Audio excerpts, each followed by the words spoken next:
Hi guys! Kumusta kayong lahat? Magandang araw! Samahan niyo ako sa panibagong araw ng buhay ko bilang spoken creator. Sama-sama nating harapin ang panibagong pag-asa. Hello po.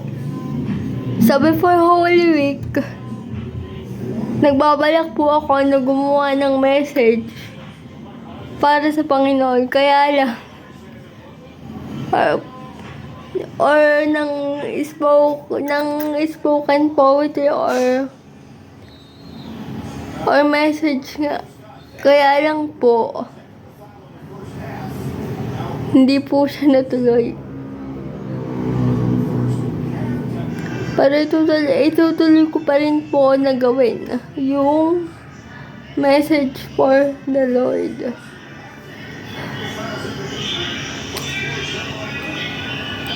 Bubuuin ko pa lang po, and then pagka nabuo ko na po, i-upload ko po sa YouTube.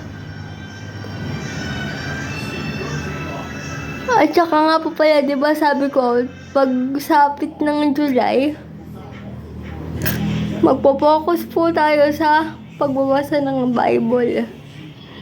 So, ibablog ko po yun na nagbabasa ng Bible.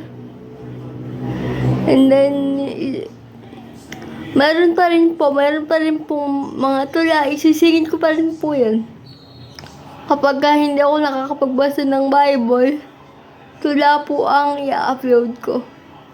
Kumbaga parang salit-salitan para hindi rin mawala yung pagiging spoken creator natin.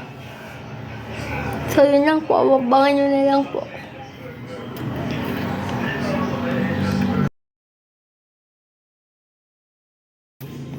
Hello po. Sa before Holy Week, nagbabalak po ako na gumawa ng message para sa Panginoon. Kaya lang, or ng spoken poetry or message nga. Kaya lang po, hindi po siya natuloy. Pero itutuloy ko pa rin po na gawin yung message for the Lord.